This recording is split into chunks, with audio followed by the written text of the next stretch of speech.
सभी को नमस्कार। ज्योग्राफिकल पिवट के प्लेटफॉर्म पर आप सभी का हार्दिक स्वागत एवं अभिनंदन।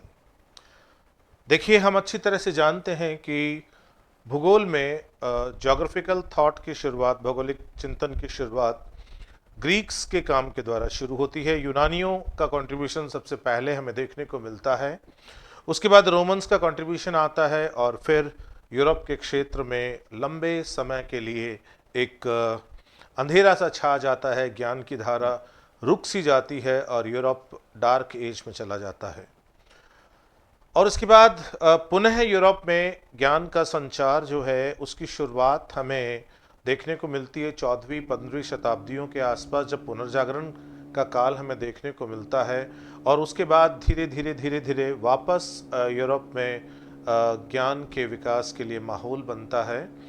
और उसी समय वहाँ पर आधुनिक युग की जो शुरुआत होती है उसमें ज्योग्राफी के डेवलपमेंट से रिलेटेड क्या क्या वहाँ पर हुआ, इसी की चर्चा हम अब यहाँ से शुरू करेंगे। और हम अच्छी तरह जानते हैं कि ये जो बीच का काल है, जब यूरोप में अंध युग था, उस समय हमें अरब्स के द्वारा ज्योग्राफी में मध्यकाल में योगदान देखने को मिलता है।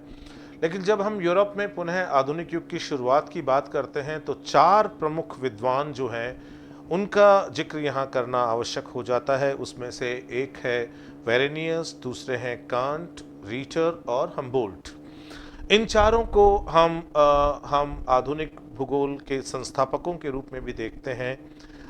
इसमें आज के वीडियो के अंदर हम चर्चा करेंगे सबसे पहले वेरेनियस की और उसके बाद कांट की। वेरेनियस और कांट, हम्बोल्ट, रीटर ये सभी जर्मन स्कूल से थे। और ये जो दो विद्वान जिनकी चर्चा हम आज की वीडियो में करने जा रहे हैं, इन दोनों ही विद्वानों ने ज्योग्राफी को फिलोसॉफिकल बेस दिया। ज्योग्राफी को इन्होंने ज्ञान की धारा में एक स्पष्ट विषय के रूप में स्थापित किया।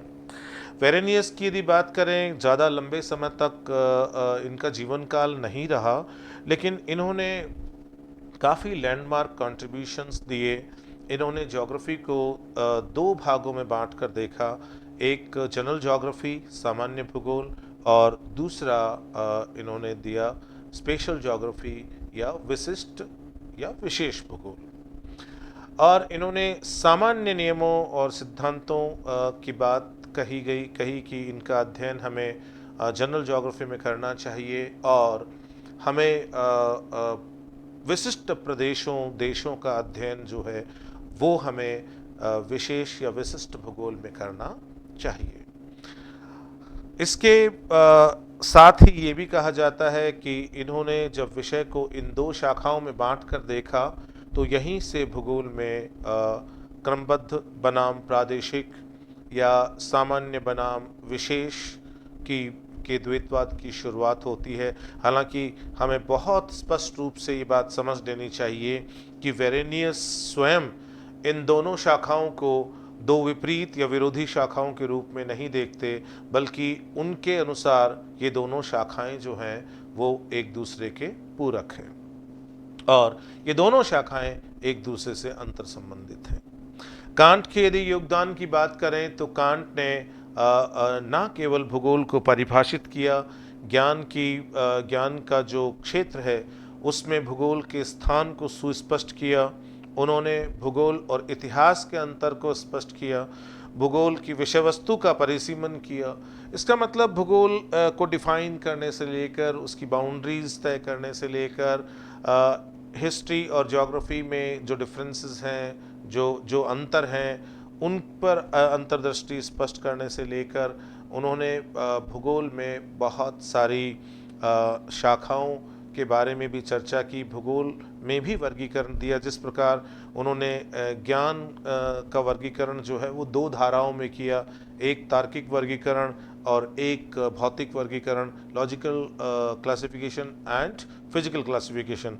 उसी तरह आगे जाके उन्होंने भूगोल का वर्गीकरण भी प्रस्तुत किया और उसमें कई सारी भूगोल की शाखाओं की बात की। कांट को उनके अपवादवाद के लिए भी जाना जाता है, उसकी भी चर्चा हम यहाँ पे करेंगे। तो सबसे पहले हम चर्चा करते हैं वेरेनियस के की और उसके बाद हम कांट की चर्चा करेंगे। देखिए, यहाँ स्पष्ट होता है कि जो वेरेनियस का काल है वो 1622 से 1650 के बीच देखा जाता है। इसका मतलब ये बहुत ज़्यादा लंबी आयु नहीं ली थी इन्होंने, वेरेनियस ने, और बहुत ही छोटी उम्र में ही इनका देहांत हो गया था। ये लगभग ये मान लीजिए कि 17वीं शताब्दी के दूसरे उत्तरार्ध में इनका मुख्य रूप से काम आता है। वहीं यदि कांट की बात करें तो इनका पीरियड जो है वो 1724 से लेके 1804 के बीच का पीरियड है। और यूं कह सकते हैं कि उनके जो काम है ज्योग्राफी के लिए, उनका जो योगदान है वो मूलतः हमें देखते हैं कि 18वीं शताब्दी के उत्तरार्ध में हमें देखने को मिलता है। देखिए, जब हम वेरेनियस की बात करें, वेरेनियस की एक पुस्तक आती है सन 1650 में, और उस पुस्तक का शीर्षक है सामान्य भूगोल या ज्योग्राफी या जनरलिस। ये जो पुस्तक है ये प्रथम वॉल्यूम है। इसका एक और वॉल्यूम आता है इनकी पुस्तक का, और वो पूरी तरह से स्पेशल ज्योग्राफी के ऊपर होता है। तो इन्होंने अपनी दृष्टि में भूगोल को क्रमबद्ध भूगोल के रूप में स्वीकार किया, और इन्होंने भूगोल को एक क्रमबद्ध विषय के रूप में स्थापित करने की भी पूरी कोशिश की। ये काम कांट ने भी किया था। तो हमें ये ध्यान रखना है कि ये दोनों ही विद्वान जो हैं, वेरेनियस और कांट, ये ज्योग्राफी को सिस्टमैटिक सब्जेक्ट के रूप में प्रस्तुत करने की कोशिश कर रहे हैं, सिस्टमैटिक सब्जेक्ट के रूप में, क्रमबद्ध विषय के रूप में स्थापित करने की कोशिश कर रहे हैं। वेरेनियस ने दो शाखाएं बताई थी ज्योग्राफी में, ठीक है, और ये जो भूगोल की दो शाखाएं हैं उसमें से एक है सामान्य भूगोल, जिसको जनरल और यूनिवर्सल ज्योग्राफी कहा, और दूसरा है विशिष्ट या विशेष भूगोल, जिसको स्पेशल ज्योग्राफी कहा। यहाँ पर विशिष्ट या विशेष का जो तात्पर्य है वो किसी प्रदेश विशेष के अध्ययन से है, ठीक है। तो यहाँ पर ये भी हमें जान लेना चाहिए कि बाद में जो दूसरे जर्मन विद्वान थे उन्होंने इसे लांदर कुंडे के रूप में प्रस्तुत किया था। ये जो शब्द है लांदर कुंडे जर्मन शब्द है, और जिसका अर्थ प्रदेश विशेष से है। आपने एक और इससे मिलता जुलता शब्द सुना होगा, लैंडशाफ्ट कुंडे। लैंडशाफ्ट कुंडे को अंग्रेजी दुनिया के अंदर बाद में पॉपुलराइज करने का, सही रूप से प्रस्तुत करने का श्रेय जो है वो कार्ल सावर को जाता है। अमेरिकन ज्योग्राफर कार्ल सावर जर्मनी में ट्रेंड थे, वो जर्मन भाषा बहुत अच्छी तरह समझते थे, तो वो उस भाव को भी समझते थे कि लैंडशाफ्ट कुंडे जो शब्दावली है उसका इस्तेमाल जर्मन्स किस रूप में करते हैं। तो उन्होंने आगे जाकर जो उसके जो गलत ट्रांसलेशंस हुए थे पहले, उनकी कमियों को स्पष्ट करते हुए लैंडशाफ्ट कुंडे को बहुत अच्छी तरह से परिभाषित किया, ठीक है। जब हम बात करते हैं वेरेनियस की द्वारा दी गई दो शाखाओं की, जिसमें से एक शाखा है जनरल ज्योग्राफी और दूसरी जो शाखा है वो है स्पेशल ज्योग्राफी। यहाँ पर आगे बढ़ने से पहले हमारी एक दृष्टि स्पष्ट होनी चाहिए कि सन 1617 में वेरेनियस से पहले एक विद्वान हुए थे जिनका नाम था बार्थलोम कर्कमैन ने 1617 में ही ये दोनों शब्दावलियां दे दी थी, जनरल एंड स्पेशल। ये दोनों शब्दावलियां, सामान्य और विशिष्ट, ये शब्दावलियां वो दे चुके थे। हालांकि ये बात बिल्कुल सही है कि भूगोल में इन दोनों शब्दावलियों का इस्तेमाल करके दो स्पष्ट शाखाएं बताकर, उन शाखाओं को विस्तार से बताकर, उनमें आने वाली विषय वस्तु को विस्तार से बताकर ज़्यादा स्पष्ट रूप से इसका स्पष्टीकरण देने का श्रेय निश्चित रूप से वेरेनियस को जाता है। सामान्य भूगोल का संबंध विषय से संबंधित सामान्य नियमों के अध्ययन से है। तो यहाँ से हमें स्पष्ट पता लगता है कि ये एक क्रमबद्ध शाखा है निश्चित रूप से। हालांकि वेरेनियस पूरी भूगोल को ही क्रमबद्ध विषय के रूप में विकसित करने की कोशिश करते हैं, ठीक है। तो सामान्य भूगोल का संबंध विषय से संबंधित सामान्य नियमों के अध्ययन से है। इसमें पूरे विश्व को एक अध्ययन की इकाई के रूप में लिया जाता है। आपने पिछली स्लाइड में देखा होगा कि जनरल ज्योग्राफी को यूनिवर्सल ज्योग्राफी भी कहा गया है ना। तो इसमें पूरे विश्व को अध्ययन की एक इकाई के रूप में लिया जाता है, जहां प्राकृतिक नियमों के अंतर्गत भौतिक स्थितियों को समझने का प्रयास किया जाता है। तो यहां पर हमें सामान्य नियमों और सिद्धांतों के प्रतिपादन देखने को मिलेगा, और आगे जाकर वेरेनियस इस बात को भी पुरजोर तरीके से रखेगा कि यहाँ सामान्य भूगोल में जो नियमों और सिद्धांतों का प्रतिपादन हम करते हैं, हमें विशेष या विशिष्ट भूगोल के अंतर्गत प्रदेशों के अध्ययन में उनको व्यवहार में लाना चाहिए।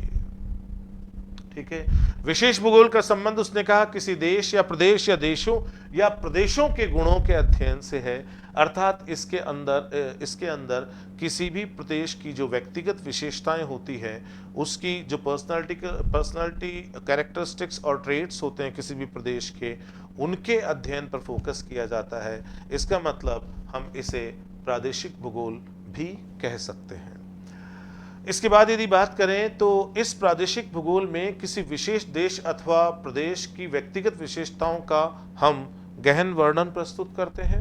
ठीक है, तो ये जो विशेष भूगोल या विशिष्ट भूगोल है, ये पूरी तरह से प्रदेश के अध्ययन के लिए समर्पित शाखा है।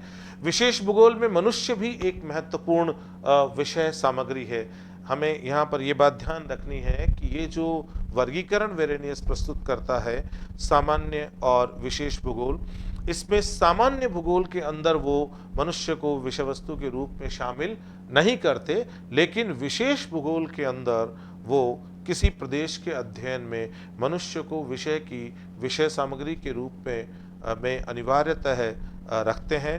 और वो इस बात को भी कहते हैं कि मनुष्य का स्वभाव और व्यवहार जो है उसकी भविष्यवाणी करना कठिन है, और चूंकि मनुष्य के स्वभाव और व्यवहार की भविष्यवाणी करना कठिन है, तो हम ये भी कह सकते हैं कि इस शाखा में सामान्य नियमों का प्रतिपादन जो है वो सामान्य भूगोल की शाखा की तुलना में जटिल है, अर्थात उतना आसान नहीं है। और उसके आसान नहीं होने का कारण स्पष्ट है, क्योंकि मानव और उसका स्वभाव जो है वो विशेष भूगोल की विषय वस्तु में महत्वपूर्ण स्थान रखता है।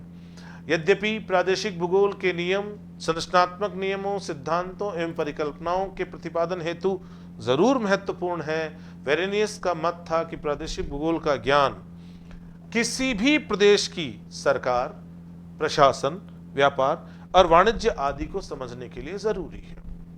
क्योंकि जब तक हम उस प्रदेश की भौगोलिक विशेषताओं पर समझ नहीं रखेंगे, तब तक हम उस प्रदेश की जो अन्य विशेषताएं हैं, वहाँ पर मनुष्य के द्वारा, मानवीय समूहों के द्वारा बनाई गई सरकार, वहाँ पर संचालित प्रशासन, व्यापार, वाणिज्य आदि पर भी हमारी समझ तब तक मजबूत नहीं हो सकती जब तक हम प्रदेश की सामान्य भौगोलिक जानकारी पर अपनी पकड़ मजबूत नहीं कर लेते। देखिए, यहाँ पर एक और बात महत्वपूर्ण है कि वेरेनियस के अनुसार सामान्य विषय में मूलभूत नियम और सिद्धांत जो है वो प्रस्तुत किए जाते हैं, है ना। तो जो सामान्य भूगोल की शाखा है, वहाँ पर हम अनेकों मूलभूत सिद्धांतों और नियमों का प्रतिपादन करते हैं। ठीक है, और जैसा कि अभी थोड़ी देर पहले भी मैंने आप लोगों से कहा था कि उनकी ये दृष्टि थी कि ये जो मूलभूत सिद्धांत और नियम जो हम सामान्य भूगोल के अंदर बना रहे हैं, हमें विशिष्ट भूगोल के अध्ययन में इन्हें व्यवहार में लाना चाहिए। अब यहाँ से ये बात बिल्कुल स्पष्ट है कि वेरेनियस इन दोनों शाखाओं को, सामान्य भूगोल और विशेष भूगोल, इन दोनों शाखाओं को एक दूसरे के परस्पर विरोधी नहीं देख रहा, बल्कि वो इनको अंतर संबंधित शाखाओं के रूप में देख रहा है, तभी वो ये बात कह रहा है। इसलिए ये बात कही जाती है कि वेरेनियस ने सामान्य बनाम विशेष या क्रमबद्ध बनाम प्रादेशिक भूगोल के द्वैतवाद की नींव रखी। हालांकि ये कहा जा सकता है कि वेरेनियस के काम से ये दो स्पष्ट शाखाएं जो है वो सामने आई, और बाद में अलग अलग विद्वानों के समूहों ने अलग अलग शाखा को ज़्यादा तरजीह देकर, ज़्यादा महत्व देकर उसी तक भूगोल को सीमित रहने की बात कही थी, जिसके कारण से द्वैतवाद का जन्म हुआ। लेकिन वेरेनियस स्वयं जो है वो अपनी दृष्टि में बिल्कुल स्पष्ट थे। वो सामान्य भूगोल और जो विशेष भूगोल है उन दोनों के अंतर संबंधों की बात करते थे, और वो ये कहते थे कि इन दोनों का जो अध्ययन है ना, उसके अंदर हमें सामान्य भूगोल में हम जो नियम और सिद्धांतों के प्रतिपादन की ओर आगे बढ़ते हैं, हमें उनको विशेष भूगोल के अध्ययन में व्यवहार में लाना चाहिए। अतः भूगोल की दोनों शाखाएं पूरे विषय की समझ विकसित करने हेतु एक दूसरे की पूरक हैं। आप यदि भूगोल विषय में पूरी समझ विकसित करना चाहते हैं, समझ में पूर्णता लाना चाहते हैं, पूर्णता की ओर बढ़ना चाहते हैं, तो आपको इन दोनों की दोनों जो शाखाएं हैं उनकी समझ होनी चाहिए, और ये दोनों शाखाएं जो है वो एक दूसरे की पूरक हैं और एक दूसरे पर अंतर्निर्भर हैं। तो इस तरह की जो बात कहते हैं वेरेनियस, उससे ये स्पष्ट होता है कि ये इन दोनों शाखाओं को एक दूसरे के परस्पर विरोधी शाखाओं के रूप में नहीं देखते। उनकी पुस्तक जो है सामान्य भूगोल, जिसमें अधिकांशतः वो गणित और खगोल विज्ञान की बात करते हैं, ध्यान देना है हमें। और यहाँ पर ये वो मानवीय गुणधर्म की बात ही नहीं करते, और मानव को एक विषय के रूप में, एक विषय वस्तु के रूप में यहाँ पर वो स्वीकार नहीं करते हैं, यहाँ पर वो नहीं बताते हैं। यहाँ पर गणित और खगोल विज्ञान पे उनका फोकस है, और वो इसे 3 भागों में बांटते हैं। ये 3 भाग जो समझने बहुत ज़रूरी है। एक इसमें निरपेक्ष भाग है, एब्सोल्यूट पार्ट, एक इसमें सापेक्ष भाग है जिसको हम रिलेटिव पार्ट कहेंगे, और एक इसमें तुलनात्मक भाग है जिसको हम कंपैरेटिव पार्ट कहेंगे। ठीक है, तो यहाँ पे सबसे पहले इसको समझने से पहले हमें इन शब्दावलियों को समझना चाहिए कि निरपेक्ष से हमारा तात्पर्य क्या है। जैसे मैं ये कहता हूँ कि भाई इस बोर्ड की जो ऊंचाई है वो मान लीजिए कि 4 फीट है ना, ठीक है, और मैं ये कहता हूँ कि मेरे दूसरे जो स्टूडियो में जो बोर्ड लगा हुआ है उसकी तुलना में ये बोर्ड जो है वो 1 फीट कम ऊंचाई का है। ठीक है, तो मैं जब पहले ये बात कह रहा हूं कि इस बोर्ड की ऊंचाई 4 फीट है, तो मैं केवल इसी बोर्ड की व्यक्तिगत विशेषता की बात कर रहा हूं, बिना किसी से तुलना किए। वो निरपेक्ष पक्ष होता है, वो एब्सोल्यूट पार्ट होता है। और जब मैं इसकी तुलना किसी दूसरे से कर रहा हूं, तो वो जो है वो रिलेटिव पार्ट होता है, वो सापेक्ष पार्ट होता है। ठीक है, तो अब आप समझ जाएंगे कि जब हम एब्सोल्यूट पार्ट की बात करेंगे, जब हम निरपेक्ष पार्ट की बात करेंगे, तो इसे टेरेस्ट्रियल या भौमिक पार्ट कहा, है ना, अर्थात भूमि से संबंधित। और आपको पता होगा कि सामान्य भूगोल में वो पूरे विश्व को एक इकाई मानकर चलते हैं। ठीक है, और इसे कहा कि जिसमें हम पृथ्वी की आकृति, आकार आदि का विवेचन करते हैं। तो जब हम पृथ्वी की आकार, पृथ्वी की आकृति की बात कर रहे हैं, तो हम इसकी तुलना किसी और से नहीं कर रहे। लेकिन जैसे ही हम सापेक्षिक भाग में आएंगे, रिलेटिव पार्ट में आएंगे, हम पृथ्वी की जो तुलना है वो अन्य सेलेस्टियल बॉडीज, जो दूसरे खगोलीय पिंड है, उनसे करेंगे। तो जब सापेक्ष लेंगे हम, तो फिर वो सापेक्ष भाग के अंदर आएगा। तो सापेक्ष पार्ट या रिलेटिव भाग है, उसमें इसे ग्रहीय भाग कहा, प्लेनेटरी पार्ट कहा, क्योंकि दूसरे आकाशीय पिंडों के सापेक्ष में बात की गई थी, इसलिए केवल और केवल पृथ्वी की बात नहीं होती, इसलिए इसको टेरेस्ट्रियल पार्ट ना कह के इसको प्लेनेटरी पार्ट का, ग्रहीय भाग का, जिसमें आकाशीय पिंडों के साथ पृथ्वी के संबंध को रखा जाता है ना, आकाशीय पृथ्वी के अन्य आकाशीय पिंडों के साथ क्या संबंध है। एक और जो भाग दिया वो तुलनात्मक भाग दिया। तुलनात्मक भाग को देखो इस तरह समझिए कि भूसतह के ऊपर हम ये देखते हैं कि वेरिएबिलिटी है, तो अलग अलग भाग जो हैं वो अलग अलग विशेषताएं रखे हुए हैं, तो उनकी तुलना की बात यहाँ पे हम लोग सामान्य अर्थों में करते हैं। तुलनात्मक भाग या कंपैरेटिव पार्ट में पृथ्वी का सामान्य वर्णन जो है किया जाता है, जिसमें भूसतह पर स्थानों तथा क्षेत्रों की सापेक्षिक स्थिति और नौसंचालन सिद्धांतों का अध्ययन रखा, है ना। तो इसका जो बेसिकली जो फोकस था कंपैरेटिव पार्ट का, वो ये था कि पृथ्वी की सतह पर जो अलग अलग स्थान है ना, जो अलग अलग तत्व हैं, उनके अवस्थिति मूलक जो विशेषताएं हैं वो क्या है, लोकेशनल एस्पेक्ट क्या है। अतः यह मानचित्र कला से संबंधित है, क्योंकि जब हम लोकेशनल एस्पेक्ट की बात कर रहे हैं, जब हम अवस्थिति की बात कर रहे हैं, तो निश्चित रूप से हम मानचित्र पर उन पर्टिकुलर जो स्थान है है ना, उनकी अवस्थिति की बात करेंगे तो हम मानचित्रावली की बात करेंगे। तो यह मानचित्र कला से संबंधित था, जिसमें भौतिक तत्वों की अवस्थिति को रखा गया था, क्योंकि इस सामान्य भूगोल जिसके ये 3 भाग दिए गए हैं, इसमें मानवीय तत्व या मानव को एक विषय वस्तु के रूप में लिया ही नहीं गया था। अब देखिए, जब हम आगे बढ़ते हैं तो हम ये देखते हैं कि वेरेनियस ने विशेष भूगोल नाम से पुस्तक का दूसरा खंड भी लिखा, ठीक है, लेकिन इसमें वो ज्यादा काम नहीं दे पाए थे, है ना, वो इसका ज्यादा काम नहीं कर पाए थे। लिखना शुरू किया परंतु केवल आरंभिक भाग ही पूरा कर पाए, और उसके बाद जो है वो इसको आगे नहीं बढ़ा पाए।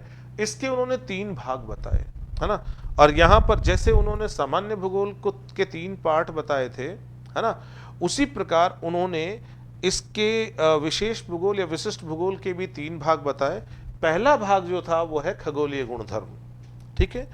तो जो खगोलीय गुणधर्म है, जिसको हम सेलेस्टियल प्रॉपर्टीज कहेंगे, उसको उन्होंने पृथ्वी की सतह से अलग जो है उससे उनका तात्पर्य था। एक तो हमारी भूसतह है ना, और भूसतह के ऊपर, भूसतह से सटा हुआ हमारा वायुमंडल है ना, और उस वायुमंडल में अनेकों जलवायु घटनाएं घटित होती हैं, ठीक है। तो जो भूसतह से यहाँ सेलेस्टियल प्रॉपर्टीज की बात की गई है, तो वो बात की गई है कि पृथ्वी जो है उसकी सतह के अलावा उसके चारों तरफ जो गुण है उससे संबंधित बात की गई है। तो यहाँ वायुमंडल एवं जलवायु संबंधी विशेषताओं के वर्णन को रखा गया। अर्थात आप जब किसी भी प्रदेश का अध्ययन करोगे तो उसमें उसके वायुमंडल और उसकी जलवायु का जो अध्ययन है वो भी एक महत्वपूर्ण भाग है, और वो उसके खगोलीय गुणधर्म के अंतर्गत आएगा। इसके बाद उन्होंने जो दूसरा बताया वो बताया पार्थिव गुणधर्म या टेरेस्ट्रियल प्रॉपर्टीज। इसका संबंध पूरी तरह से भूसतह और उसकी विशेषताओं से था, है ना। जो भी अर्थ सरफेस के ऊपर जो हमें जो कैरेक्टरिस्टिक्स, जो प्रॉपर्टीज देखने को मिलती है उनसे था, और उनमें हम शामिल कर सकते हैं जैसे हमारे सागर हैं, नदियां हैं, पर्वत है, पठार है, मैदान है, इन सबको हम इसमें शामिल कर सकते हैं। इसमें जो तीसरा भाग बताया वो बताया उन्होंने ह्यूमन प्रॉपर्टीज या मानवीय जो गुणधर्म, है ना।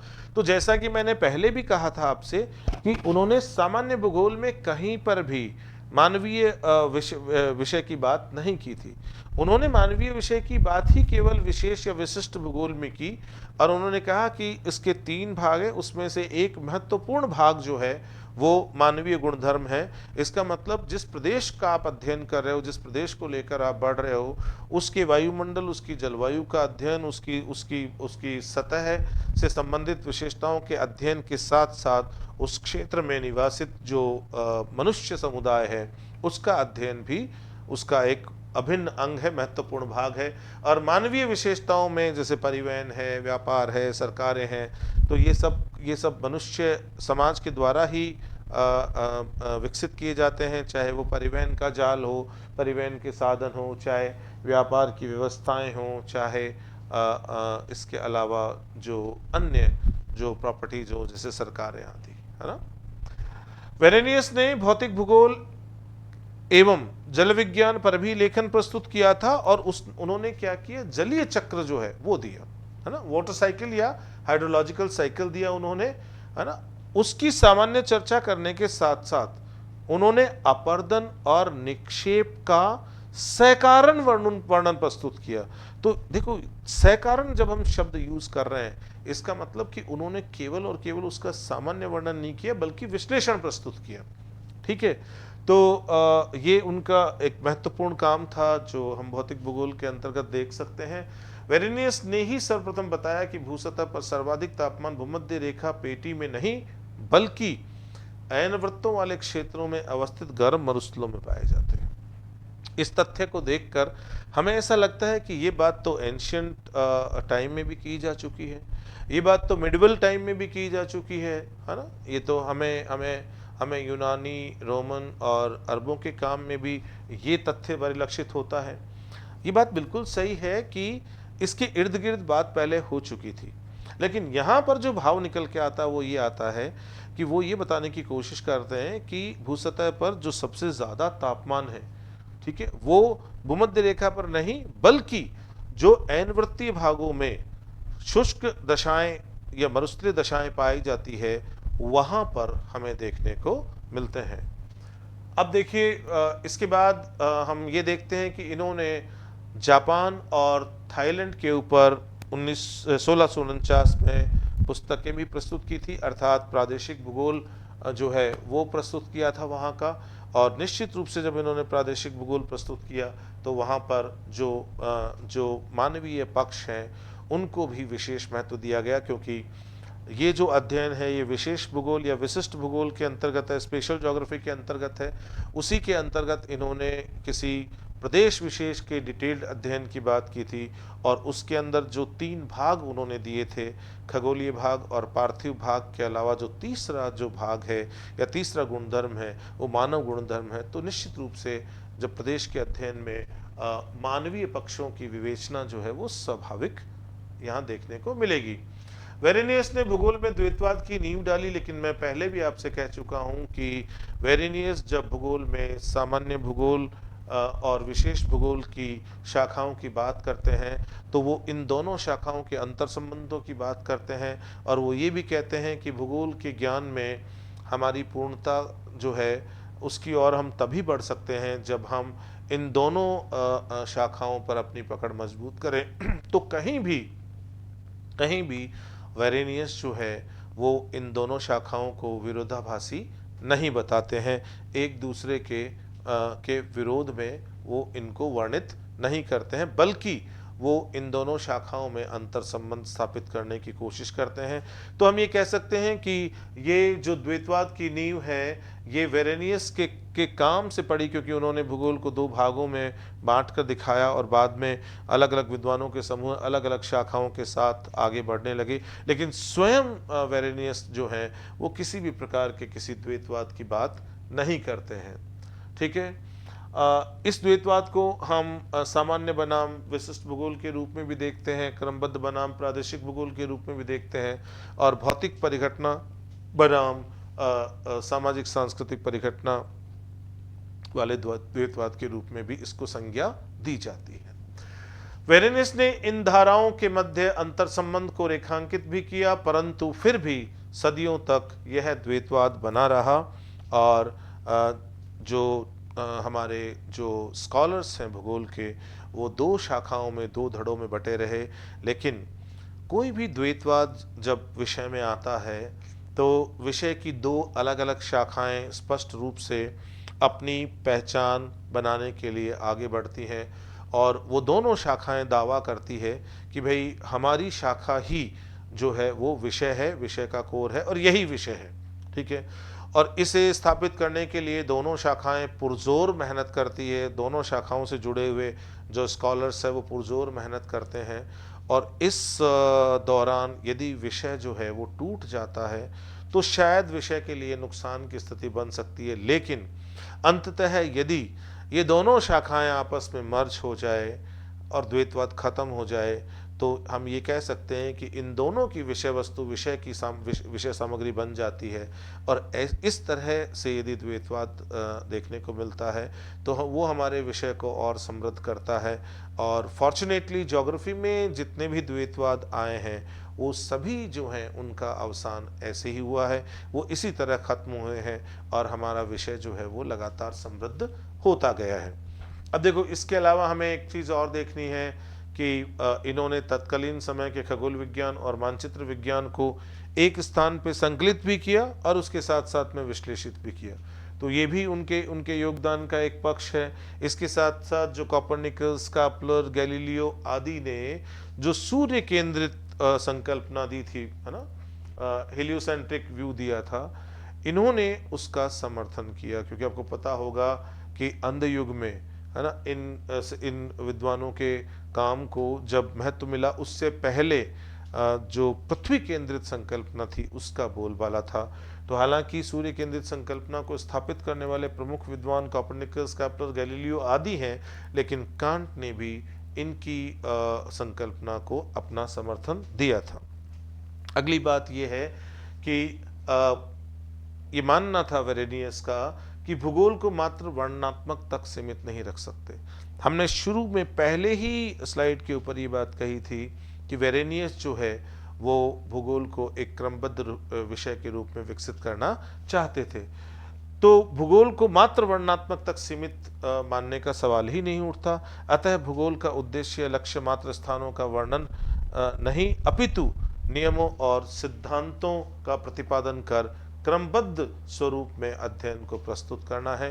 इसका मतलब कि वेरेनियस जो है उनका उपागम था कि वो कि जो भूगोल है उसका विकास जो है एक क्रमबद्ध विषय के रूप में होना चाहिए, एक सिस्टमैटिक सब्जेक्ट के रूप में होना चाहिए। अब देखिए जो हमारे अगले विद्वान हैं जो इनसे थोड़े से बाद के काल के हैं, वेरेनियस का जो काल था वो 1622 से 1650 के बीच का था और उसके लगभग 100 साल बाद कांट का पीरियड शुरू होता है। 1724 में इनका जन्म होता है और 1804 में इनकी मृत्यु होती है। ये भी जर्मन ज्योग्राफर हैं, फिलॉसफी में बहुत काम है इनका। इन्होंने पूरी जो नॉलेज डोमेन है उसको दो बड़े भागों में वर्गीकृत किया, एक लॉजिकल क्लासिफिकेशन जिसको हम तार्किक वर्गीकरण कहते हैं और एक फिजिकल क्लासिफिकेशन जिसको हम भौतिक वर्गीकरण कहते हैं, और हिस्ट्री और भूगोल जैसे विषयों को जिनमें विषय वस्तु में उत्पत्ति संबंधी समरूपता नहीं मिलती बल्कि इतिहास में समय संदर्भ में और भूगोल में स्थान संदर्भ में समरूपता देखने को मिलती है, इनको भौतिक वर्गीकरण में रखा और बाकी सभी विषयों को जैसे भूगर्भ शास्त्र है, समाजशास्त्र है, जीव विज्ञान है, इन सभी को इन्होंने तार्किक वर्गीकरण में रखा जिनमें विषय की विषय वस्तु जो है उनकी उत्पत्ति को देखकर उसमें समरूपता जो है पाई जाती है, समरूपता देखने को मिलती है। और बाद में इन्होंने ज्योग्राफी विषय का भी क्लासिफिकेशन दिया और भूगोल की कई शाखाओं को परिभाषित करते हुए उनके अंदर क्या अध्ययन किया जाना चाहिए उसकी भी चर्चा इन्होंने की। अब देखिए जब हम बात करें कांट की, he was a great philosopher, ये महान दार्शनिक थे और ऐसा माना जाता है कि जो जर्मन स्कूल जहाँ पर ज्योग्राफिकल थॉट जो डेवलप हुआ है ना, ये उसके फाउंडर थे, है ना। तो ये जर्मनी में भौगोलिक चिंतन का जो विकास हुआ, ठीक है, उस भौगोलिक चिंतन के विकास की जो नींव रखने वाले लोग हैं उनमें से इमानुएल कांट थे। 18वीं शताब्दी के उत्तरार्ध में कांट ने ज्ञान के समकालीन ढांचे में भूगोल के आधार को मजबूत बना दिया, है ना। 18वीं शताब्दी के उत्तरार्ध में भूगोल ने अपने काम से ज्योग्राफी को परिभाषित भी किया, ज्योग्राफी की विषय वस्तु का परिसीमन भी किया, ज्योग्राफी की सब्जेक्ट मैटर की बाउंड्रीज भी बताई और उसके साथ साथ पूरे नॉलेज डोमेन में, पूरे ज्ञान के तंत्र में भूगोल का क्या महत्व है, भूगोल कहाँ एग्जिस्ट करता है, भूगोल कैसे अपनी पहचान रखता है, इस काम को देने वाले विद्वान इमैनुअल कांट थे, है ना। तो कांट को आराम की कुर्सी वाला दार्शनिक भूगोलवेत्ता भी कह सकते हैं जिसने भूगोल में क्रमिक अध्ययन पर बल दिया था, ठीक है। तो इनका ज़्यादातर काम जो था वो फिलोसॉफिकल एस्पेक्ट्स के ऊपर था और ये क्षेत्र भ्रमण के लिए समर्पित कार्यकर्ता नहीं थे, इसीलिए इनको आर्मचेयर ज्योग्राफर के रूप में संज्ञा दी जाती है। आपको पता होगा कि रीटर के बारे में ये बहुत फेमस है, रीटर को भी आर्मचेयर ज्योग्राफर के रूप में पहचाना जाता है। 1755 से लेके और 1757 तक एक विश्वविद्यालय था जर्मनी में, कॉसेनबर्ग, वहाँ पर ये प्रोफेसर रहे और इन्होंने फिजिकल ज्योग्राफी के बहुत सारे लेक्चर्स लिए और बाद में उन लेक्चर्स की एक सीरीज भी प्रिंट हुई, है ना। तो कॉसेनबर्ग विश्वविद्यालय में पढ़ाने के दौरान भौतिक भूगोल पर महत्वपूर्ण व्याख्यान इन्होंने दिए और वो लेक्चर सीरीज जो है लेक्चर्स ऑन फिजिकल ज्योग्राफी नाम से प्रकाशित भी हुई, जिसमें भौतिक भूगोल में अनुभविक ज्ञान के समस्त क्षेत्र के दार्शनिक अन्वेषण की प्रकृति पर इन्होंने बल दिया था। इनका ये स्पष्ट रूप से मानना था कि भौतिक भूगोल जैसे विषय जो है ना, उसके अनुभविक ज्ञान के जो क्षेत्र हैं उनका भी हमें फिलोसॉफिकल इन्वेस्टिगेशन जो है वो करना चाहिए, हमें उस ओर बढ़ना चाहिए। अर्थात भौतिक भूगोल में जो एम्पिरिकल नॉलेज है उसके समस्त क्षेत्र के जो फिलोसॉफिकल इन्वेस्टिगेशन है, जो दार्शनिक अन्वेषण है, इसकी प्रवृत्ति हमें हमारे विषय में विकसित करनी चाहिए। कांट ने भूगोल के स्वरूप को बताते हुए दूसरे प्राकृतिक विज्ञानों से भूगोल के संबंधों को भी बताया। इन्होंने केवल और केवल ज्योग्राफी को ही परिभाषित नहीं किया, इन्होंने केवल ज्योग्राफी की विषय वस्तु को ही डिफाइन करके और भूगोल की विषय सामग्री का परिसीमन नहीं किया, बल्कि इन्होंने इसके साथ साथ भूगोल का अन्य ज्ञान की शाखाओं के साथ क्या संबंध है इसको भी बताने की कोशिश की थी। कांट का ये मानना था कि ज्ञान प्राप्ति के दो आधार हैं, एक ज्ञानेंद्रियों के द्वारा और दूसरा जो है शुद्ध तर्क के द्वारा। तो ये दो ही तरीके हैं जिनसे हमें ज्ञान की प्राप्ति हो सकती है।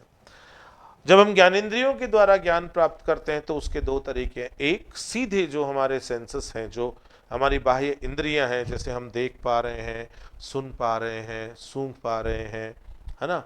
तो ये जो हमारी इंद्रियां हैं उनसे अनुभूत ज्ञान, है ना, उनसे जो हमें जो इन सेंसेस से हमें जो नॉलेज प्राप्त होता है, एक तो ज्ञान प्राप्ति का वो साधन है।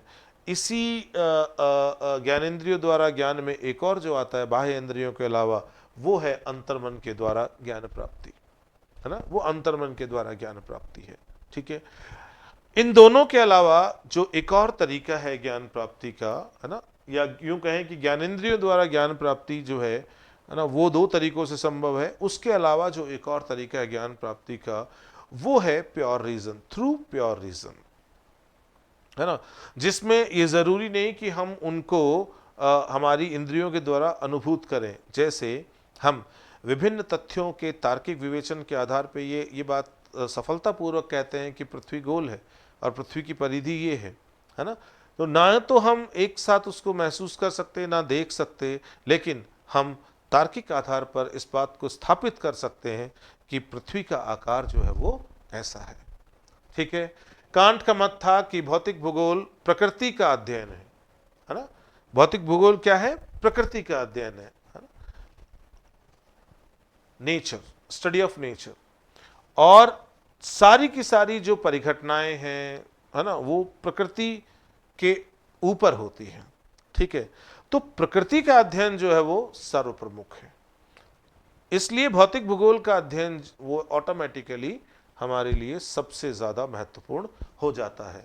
तो कांट का मत था कि भौतिक भूगोल प्रकृति का अध्ययन है, जो कि संसार के ज्ञान का, पूरे संसार की जितनी भी ज्ञान की धाराएं हैं, संसार के ज्ञान का प्रथम भाग है। यह इतिहास और भूगोल की शाखाओं का आधार भी है ना। अर्थात भूगोल में भी आप प्रकृति के अध्ययन के बिना यदि दूसरी शाखाओं का अध्ययन करते हैं तो आप उसमें पूर्णता की ओर नहीं बढ़ पाएंगे, है ना। कांट ने भूगोल को वर्णनात्मक अथवा वर्गीकृत माना, डिस्क्रिप्टिव और टेक्सोनॉमिकल माना ज्योग्राफी को, है ना। और उसके साथ पर यह ध्यान रखना, कांट स्पष्ट था, कांट जो है भूगोल को एक क्रमबद्ध विषय के रूप में विकास की वकालत करता था।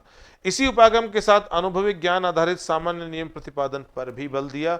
अर्थात जो कांट का उपागम था उसमें वो भूगोल को क्रमबद्ध स्वरूप देकर आगे बढ़ाने का पक्षधर था।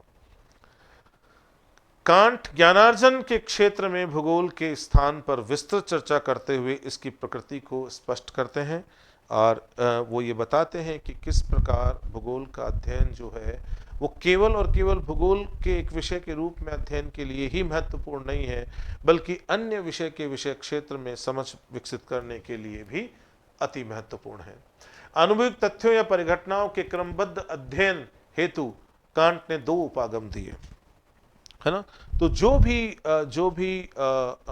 भी एलिमेंट्स हैं, जो भी फेनोमिना है ना, अर्थात जो भी एम्पिरिकल फैक्ट्स हैं, एम्पिरिकल एलिमेंट्स हैं, एम्पिरिकल फेनोमिना हैं, हम उनको यदि सिस्टमैटिक तरीके से अध्ययन करें तो इसके दो तरीके संभव हो सकते हैं।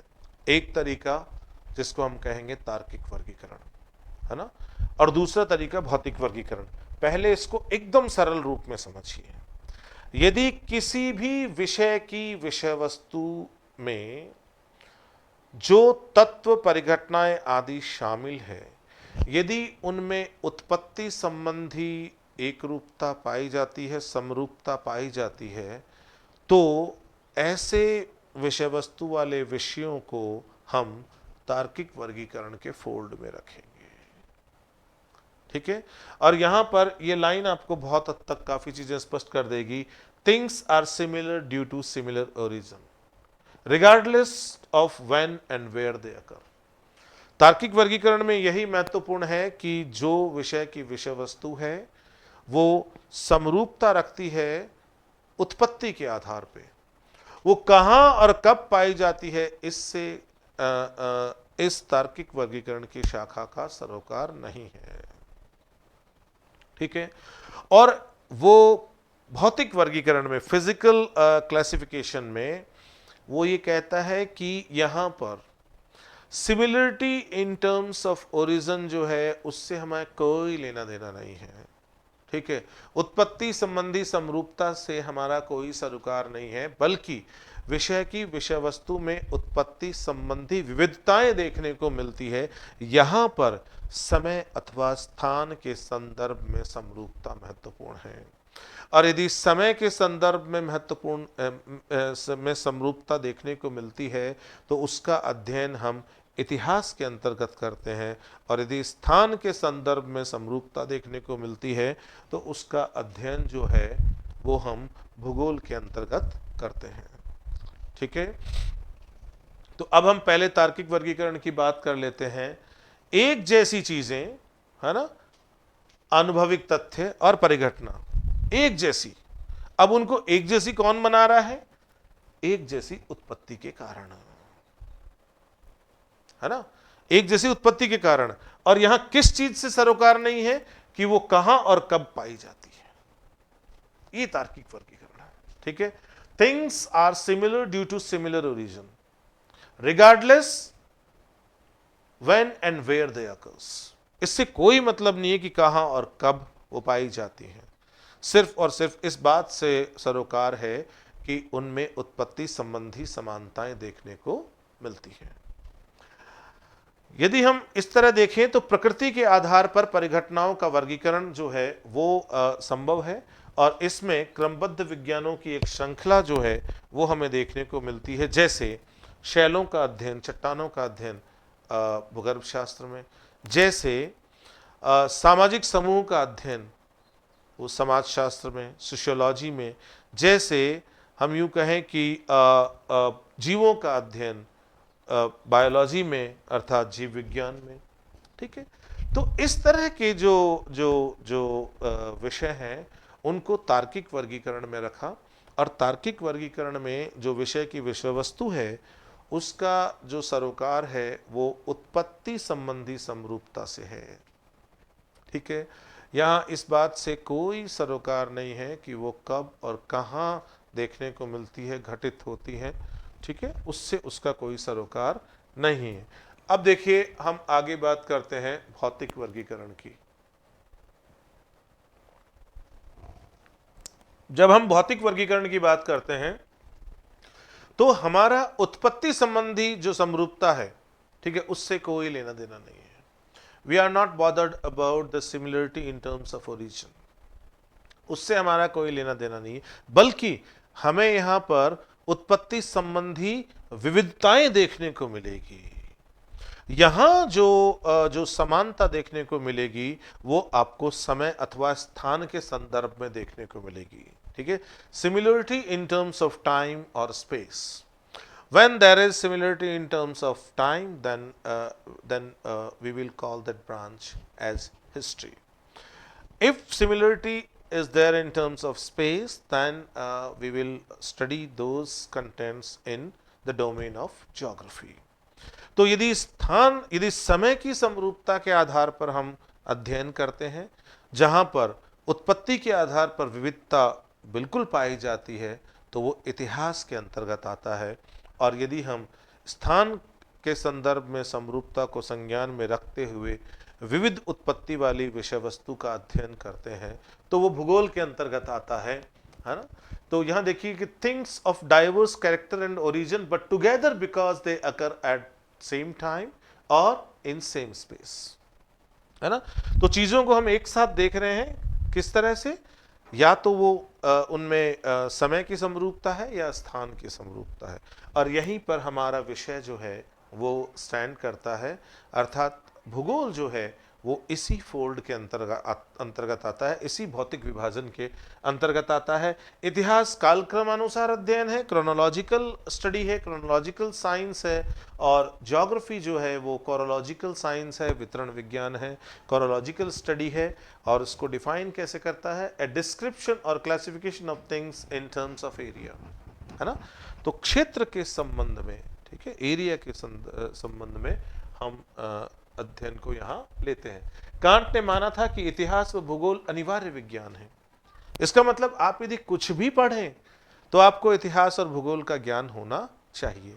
इतिहास और भूगोल अनिवार्य विज्ञान है तथा इनके बिना विश्व के बारे में पूर्ण समझ विकसित करना या पूर्ण समझ की और आगे बढ़ना संभव नहीं है, ठीक है। और कांट इस बात को पुरजोर तरीके से रखता है कि ये जो वर्गीकरण है इसके परिणाम स्वरूप भूगोल जो है ना उसकी पहचान ज्ञान की एक मौलिक शाखा के रूप में होती है ना।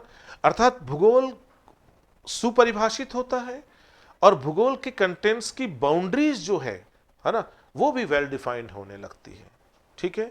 और संपूर्ण पृथ्वी के समग्र अध्ययन पर केंद्रित विषय के रूप में भूगोल की पहचान बनती है, और इससे भूगोल का जो अध्ययन है वो ज्यादा वैज्ञानिक और स्पष्ट होता है। तो देखिए कांट द्वारा प्रस्तुत वर्गीकरण के परिणाम स्वरूप भूगोल की पहचान ज्ञान की एक मौलिक शाखा के रूप में होती है तथा संपूर्ण पृथ्वी के समग्र अध्ययन पर केंद्रित विषय के रूप में इसे पहचान मिलने लगती है, और इससे भूगोल के अध्ययन को स्पष्ट वैज्ञानिक आधार मिलता है। तो हम ये कह सकते हैं कि कांट का बहुत बड़ा योगदान है हमारे विषय को एक स्वतंत्र विषय के रूप में पहचान दिलाने में। कांट के विचार भूगोल के क्षेत्रीय अध्ययन पर केंद्रित विज्ञान के रूप में स्थापित करने में महत्वपूर्ण योगदान के रूप में देखे जा सकते हैं। हालांकि इस कोरोलॉजिकल साइंस की बात को आगे विस्तारित तरीके से हैटनर के काम में हम देखते हैं। कांट को फादर ऑफ एक्सेप्शनलिज्म भी कहते हैं, अपवादवाद का पिता कहा जाता है इसको, क्योंकि देखिए यहाँ पर भी जब वो इन दोनों विषयों को अन्य तार्किक वर्गीकरण के अंतर्गत आने वाले विषयों से बिल्कुल अलग अपवाद स्वरूप इनको भौतिक वर्गीकरण में रख रहा है, तो वहाँ पर भी हमें कहीं ना कहीं एक्सेप्शनलिज्म की एक झलक दिखाई देती है। एक्सेप्शनलिज्म को यदि हम सरलता से समझें तो इन शब्दों पर थोड़ा सा गौर करेंगे हम कि exceptionalism refers to the belief that geography and history are methodological distinct from other systematic sciences, है ना। एक बार यहां तक समझिए पहले, ठीक है, कि एक्सेप्शनलिज्म जो है उसका सरोकार किससे है, वो ये बताने की कोशिश करता है या इस बात में विश्वास रखता है कि भूगोल और इतिहास, है ना, ये दोनों विषय जो है वो विधितंत्रीय रूप से अन्य जो क्रमबद्ध विज्ञान है उनसे भिन्न है ना। और वो क्यों भिन्न है, because they are peculiarly concerned with the study of the unique and the particulars, क्योंकि इनका जो अध्ययन है वो विशिष्ट है, यूनिक है, पिक्यूलियर है। इनका अध्ययन जो है वो समय या काल एवं स्थान के संदर्भ में देखने को मिलता है। This idea is closely associated with Kantianism, है ना। ये कांटवाद से काफी मेल खाता हुआ विचार है। अब देखिए कांट की जो लेखन आए उनकी बात करते हैं, तो अभी हमने चर्चा भी की थी कि जब वो लंबे समय तक कॉसनबर्ग विश्वविद्यालय में पढ़ा रहे थे तो उन्होंने बहुत सारे लेक्चर्स जो है भौतिक भूगोल पे दिए। उन्हीं का जो संकलन है वो लेक्चर्स इन फिजिकल ज्योग्राफी के रूप में आया। इसके अलावा हम जानते हैं कि जो कांट है ना, उन्होंने बहुत काम किया था फिलॉसफी के ऊपर, बहुत काम किया था। तो उनकी ये जो दो किताब है, General Natural History and Theory of Heavens और Critique of Pure Reason and Critique of Judgement, ये बहुत फेमस वर्क है कांट के। इसके अलावा कांट का एक और फेमस वर्क है एसेज ऑन एंथ्रोपोलॉजी। आपको पता होगा कि बाद में एंथ्रोपोलॉजी नाम से एक पुस्तक जो आई थी रेडजेल की, उसने कितना धमाल मचाया था और कितना पॉपुलराइज कर दिया था रेडजेल को। ये यथार्थवादी दृष्टिकोण पर रचित इन लेखों में विश्व की मानव प्रजातियों व मानव नजातियों पर भौगोलिक जानकारियां प्रस्तुत की गई थी। इसका मतलब ये हुआ कि कांट ने अपने काम में भूगोल में मानव केंद्रित अध्ययन को भी महत्व दिया, तरजीह दी। पहले विद्वान थे जिन्होंने इतिहास और भूगोल में स्पष्ट अंतर बताया था। आपको पता होगा इवन कांट के बाद भी बहुत सारे ऐसे विश्वविद्यालय थे यूरोपियन वर्ल्ड के अंदर भी और इवन अमेरिका में भी, जहाँ पर भूगोल के नए नए डिपार्टमेंट्स खुल रहे थे। और आपको पता होगा कि ज़्यादातर जगह पर जो डिपार्टमेंट को चेयर करने वाले लोग थे वो ज्योग्राफी से ना आकर वो हिस्ट्री जैसे सब्जेक्ट से आते थे और बाद में वो प्रोफेसर इन ज्योग्राफी के रूप में अपनी आइडेंटिटी धीरे धीरे बनाते हैं। तो ये चीज़ हमें देखने को मिली कि ज्योग्राफी और हिस्ट्री की स्पष्ट बाउंड्रीज जो है ना, उसका कांट के पहले के कामों में काफ़ी अभाव देखने को मिलता है। लेकिन कांट उसको बहुत स्पष्ट रूप से बताते हैं कि क्या इतिहास के अंतर्गत अध्ययन में शामिल किया जाना चाहिए और क्या भूगोल के अंतर्गत अध्ययन में शामिल किया जाना चाहिए। ये मात्र समय और स्थान के संदर्भ में भिन्न है तथा इनके समेकित ज्ञान से ही पूर्ण परिदृष्टि बन सकती है। ये बात अभी अभी हमने थोड़ी देर पहले की थी कि इन दोनों विषयों के ज्ञान की पूर्णता से ही हम जो है वो ज्ञान की धारा में ज़्यादा सशक्त तरीके से आगे बढ़ सकते हैं। कांट के समय से ही भूगोलवेत्ताओं ने भूगोल की विभिन्न शाखाओं में लेखन प्रारंभ किया था, ठीक है, और भौतिक भूगोल और मानव भूगोल की स्वतंत्र शाखाओं का विकास भी प्रारंभ हुआ। और कांट ने केवल और केवल ज्ञान के तंत्र को ही दो अलग अलग धाराओं में बांटकर नहीं दिखाया, एक तार्किक वर्गीकरण और दूसरा भौतिक वर्गीकरण, बल्कि कांट ने भूगोल के विषय में भी वर्गीकरण प्रस्तुत किया था और भूगोल की अनेक शाखाओं के बारे में जानकारी की, उनको परिभाषित किया, उनमें अध्ययन किए जाने वाले कंटेंट के बारे में भी जानकारी दी। तो कांट ने अपने कार्य जो अंकुदिंगुंग नाम से जाना जाता है 1757 में आता है, इसमें उन्होंने भूगोल का वर्गीकरण जो है वो प्रस्तुत किया और इसे भूगोल के वर्गीकरण के रूप में भी जाना जाता है। यहाँ पर वो भूगोल की कई शाखाओं की बात करते हैं। यहाँ 6 प्रमुख शाखाओं की हम बात करेंगे, जिसमें पहली शाखा है भौतिक भूगोल। इन्होंने कहा कि प्रकृति की सामान्य रूपरेखा का अध्ययन यहाँ किया जाना चाहिए और उन्होंने इस बात को भी पुरजोर तरीके से रखा कि प्रकृति की जो सामान्य जानकारी जिसका अध्ययन हम भौतिक भूगोल के अंतर्गत करते हैं, यही जानकारी भूगोल और इतिहास के अध्ययन का आधार भी है। गणितीय भूगोल के अंतर्गत उन्होंने पृथ्वी का आकार, पृथ्वी की आकृति, गतियां आदि के अध्ययन को रखा, सौरमंडल में इसकी स्थिति के अध्ययन को रखा। तो इन सब विषय वस्तुओं को उन्होंने गणितीय भूगोल के अंतर्गत रखा। नैतिक भूगोल के अंतर्गत उन्होंने मनुष्यों की जो जो चारित्रिक विशेषताएं हैं उनकी बात की, है ना, क्या किया जाना चाहिए, क्या नैतिक है, क्या अनैतिक है। तो ये मनुष्य के चरित्र, रीति रिवाजों की भिन्नताओं आदि के अध्ययन से संबंधित शाखा है। राजनीतिक भूगोल में उन्होंने राजनीतिक इकाइयों के आपसी संबंधों की बात की, जिनको आज हम इंटरनेशनल रिलेशंस या आईआर के रूप में जानते हैं। और उन्होंने भौतिक वातावरण के साथ संबंधों, उनके भौतिक वातावरण उनके साथ संबंधों के अध्ययन पर भी फोकस किया। अब देखिए इसमें बाद में जो अगली शाखा आती है वो वाणिज्य की शाखा आती है। आप और हम अच्छी तरह जानते हैं कि जब किसी भी स्थान पर अपनी मूलभूत आवश्यकताओं को पूरी करने के बाद कोई उत्पादन होता है तो हम उसे अधिशेष या सरप्लस कहते हैं, और वही जो होता है वो दूसरों को निर्यात करने के लिए उपलब्ध होता है। इसी प्रकार इस संदर्भ में ये कहा जाना चाहिए कि किसी दूसरी जगह उसका उत्पादन कम होता है तो जो अधिशेष वाले क्षेत्र है वहाँ से निर्यात होता है, और जहाँ कमी और मांग होती है वहाँ उसका आयात होता है। और इससे क्या होता है कि वाणिज्य और व्यापार को बढ़ावा मिलता है और एक्सचेंज स्थान लेता है। उन्हीं सब चीज़ों को वाणिज्य भूगोल में अध्ययन करने की बात कही गई थी। विभिन्न देशों में विशिष्ट प्रकार के उत्पादनों का अधिशेष उत्पादन, है ना, सरप्लस प्रोडक्शन, एवं अन्यत्र इसकी कमी के कारणों का मूल्यांकन करना, ये वाणिज्यिक भूगोल का ध्येय है। और जहां पर कमी होगी वहां पर मांग जनरेट होगी। यदि मांग और आपूर्ति यदि आपस में मिल पाए, है ना, आपूर्ति वाले क्षेत्रों को मांग क्षेत्रों में वस्तु के बिक्री के अवसर मिल पाए, ठीक है, तो ऐसे क्षेत्र में क्या होगा, एक्सचेंज, आदान प्रदान जन्म लेगा। इससे उत्पन्न आदान प्रदान हेतु अंतर्राष्ट्रीय व्यापार की स्थिति का अध्ययन करना भी वाणिज्यिक भूगोल के अंतर्गत लिया जाना चाहिए।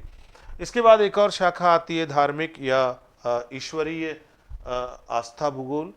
तो इसको, जिसको हम टेलियोलॉजिकल ज्योग्राफी कहते हैं, इसमें वो बताते हैं कि कैसे भिन्न भिन्न का वातावरणों में होने वाले भिन्न भिन्न धार्मिक परिवर्तनों का हमें अध्ययन करना चाहिए तथा हमें उनकी तुलनात्मक व्याख्या भी करनी चाहिए। कांट के कंट्रीब्यूशन को देख के स्पष्ट होता है कि कांट जो है वो कितने महान ज्योग्राफर थे और उन्होंने किस तरह से ज्योग्राफी को परिभाषित किया, उसकी बाउंड्रीज को डिफाइन किया, अन्य विषयों के साथ उसके संबंधों को बताया और विषय को एक क्रमबद्ध विषय के रूप में स्थापित करने में अपना योगदान दिया।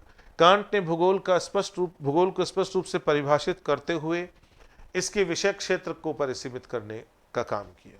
ठीक है, भूगोल को विभिन्न परिघटनाओं के स्थानिक वितरण के अध्ययन का विज्ञान माना और इस तरह से हम ये कह सकते हैं कि ये दोनों विद्वान जो है इनका काफी महत्वपूर्ण योगदान रहा भूगोल के विकास में।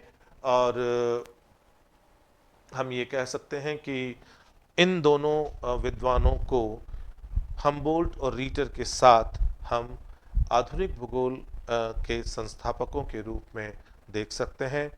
अब इसी लेक्चर सीरीज में जो हमारे अगले लेक्चर होंगे वो हम्बोल्ट और रीटर के रूप में होंगे। हम देखेंगे कि किस तरह से आधुनिक भूगोल के संस्थापकों ने आधुनिक युग में भूगोल की नींव रखी। Thank you very much.